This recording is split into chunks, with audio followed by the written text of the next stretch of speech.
Okay, so I'm back. And today, or right now, this video, I want to talk about regrets. And I haven't had many regrets in my life, but I am sure to live each day these days by making sure that I won't ever have another regret. And so I made a list of some of the regrets that I've had in my life. And I'm going to tell you about something I look forward to doing in the future that will fulfill one of these regrets that I am sure to never have again. Because if I don't do this, then I think that it'll be a big hole in my life. So basically, I'm very creative. And I have been my whole life.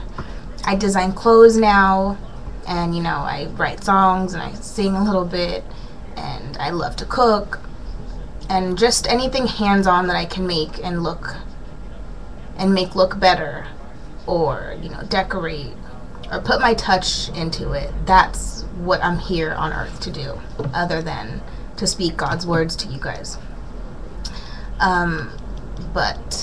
So back in the day, my mom went to the same college, or let me say that the right way. I went to the same college that my mom went to. And pretty much I grew up on the campus.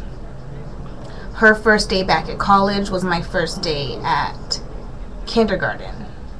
And so she walked me to kindergarten, and then she walked to her first class after having me. She took a break from school. So pretty much, I feel like my roots are embedded in this campus.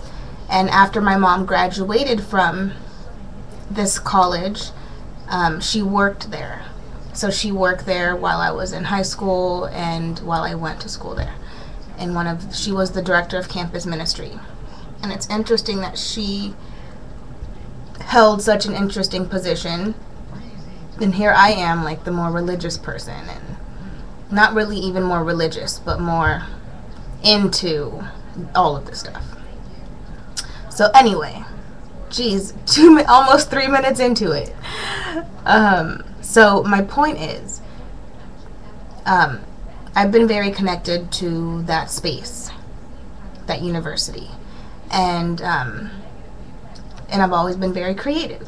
And I was in a position to give Oprah a gift, okay, years ago. I believe I was still in high school. My mom was hosting this event for Martin Luther King Day, a celebration, and she hired a speaker. And it happened to be Stedman Graham, which is Oprah's boyfriend of, the past million years. And I was in charge of hosting, like, his downtime, pretty much, with the food and snacks and comfortable room and all that stuff. And I had just made this little wooden name thing. I was in love with Eminem, and I did this cute little Eminem thing. It spelled out his name with the E backwards. And it was actually kind of girly. It was for my bedroom. Polka dots and stripes and flowers and all kinds of stuff. And my mom said, "Oh, Shannon, you should make one of those for Oprah." And I believe it's the same amount of letters. It fit on this cute little wooden shelf. It was about that big. Very cute. And I could have easily made one for Oprah. Pretty much just did the same design on those wooden blocks, spelling out her name. Wrapped it up and given it to him, and he would have given it to her. But I never did that. Another regret I have, and I've never forgotten that. I could send it, and I could have sent it years ago. But she probably gets a million things every day, and I wasn't, I don't know. I guess I could have still done it, but with a letter, I regretted not giving this to Stedman to give to you. But whatever, I guess I was kind of over it. But I still it always lingered in the back of my head. Okay, also, I mentioned in the last video that my grandmother has Alzheimer's. And her personality's still there, because she's still sassy as ever and so adorable. But the core of who she is and how her mind works is no longer the same. So I think about this often. Years ago, I found this book. It's called All About Me. And it's a million questions. A million must be my favorite term this video. Tons of questions regarding everything about oneself in regards to their family, themselves, like in-depth questions about, sorry, my nose is itchy, about their spiritual beliefs, about the experiences in their life, about whether they like the dark or, I mean, it's really in-depth questions where you fill it out and you answer questions about yourself that you pretty much would never have even thought to think about to ask yourself. But they're pretty interesting questions, and it's stuff that we should be thinking about. So I had that book. I never filled it out because it was just fun to look through. But I wanted, and I had plans on getting a book for my grandmother and my grandfather, to have them both fill it out, and then when I got it back, I'd always have a record of who they are, and I would find out stuff about them that I would have never known otherwise. And I never did that. And, you know, a couple years ago is when I realized that my grandmother was getting very sick. It happens progressively, very slow in the beginning, and it starts with just forgetting a few things, into forgetting, you know, at this point, how to even eat your food when it's in front of you, or how to change your clothes. Simple things like that, having a basic conversation with somebody. So there's no way that she would be able to read the questions and answer it to the best of her knowledge, because there is no best of her knowledge at this point, not of her past. So that's another regret. Another regret is my aunt, one of my aunts, is best friends with Denzel Washington's wife. So she's a very, very close family friend. And she's very supportive of me, and she had me make some one-of-a-kind lampshades years ago. And I had the opportunity to, she was very supportive, and, you know, she wanted to support anything I was doing.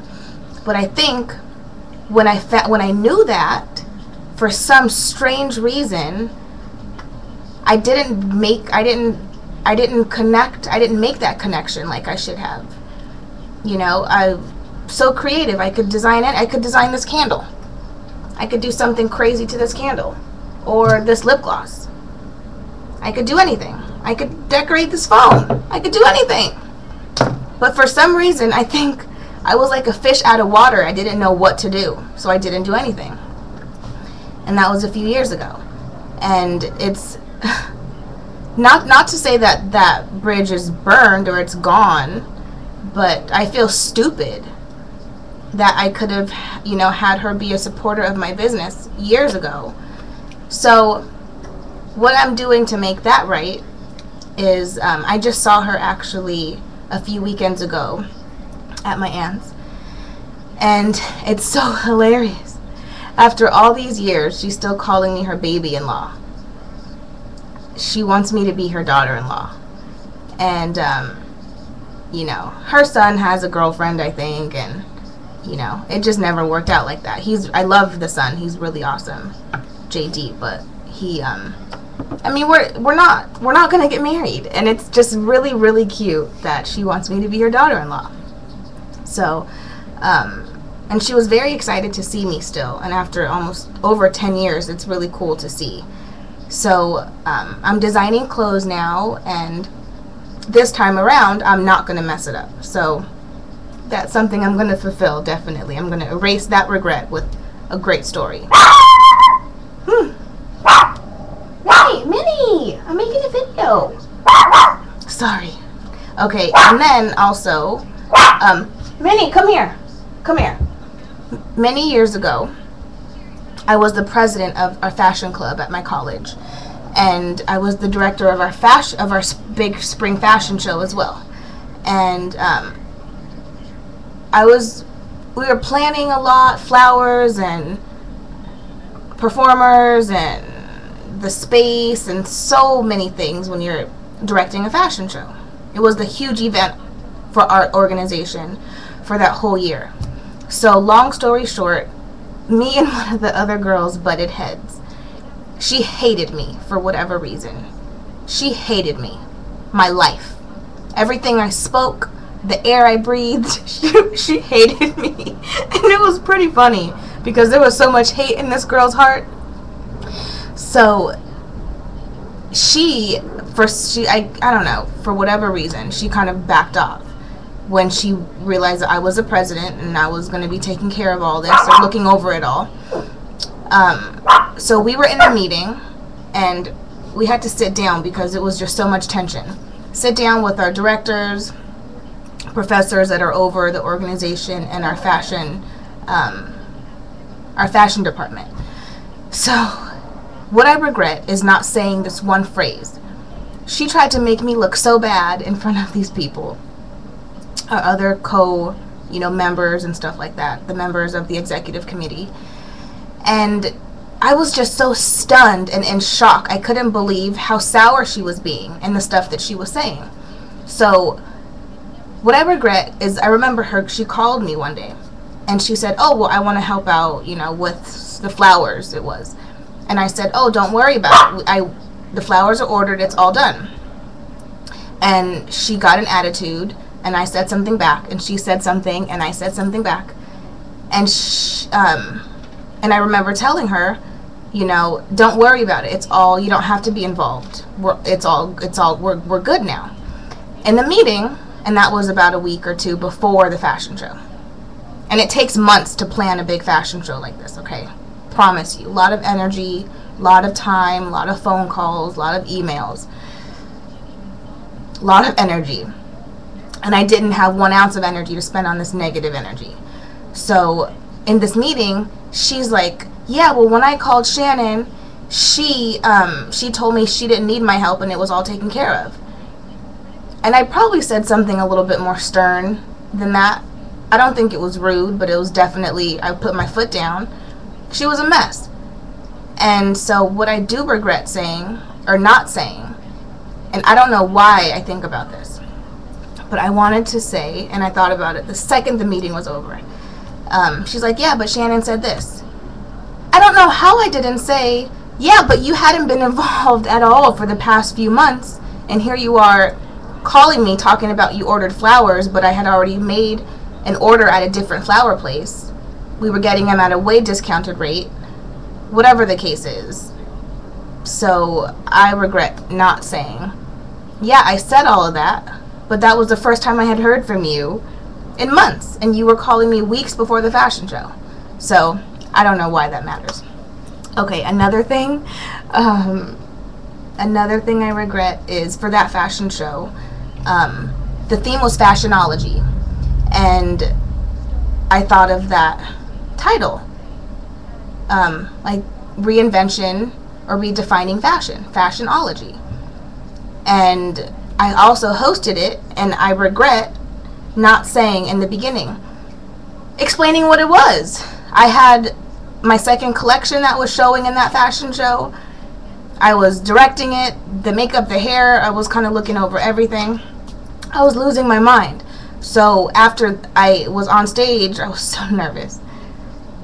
And I never said, and I regret this, I never said, thanks for, I'm welcoming you to the fashion show, Fashionology, where we define fashion. I hate myself for not have saying that, for not have said that. I hated myself. Okay, and then also, I had an idea for the programs, and I didn't follow through on that because it was so much more energy that needed to go into that. Okay, 30 seconds left. I've also wanted to write a book my whole life, so I think I'm going to write a book about my life. I've been writing in my journal for over 10 years now, and I think I might just publish it all, so stay tuned. Thanks, guys.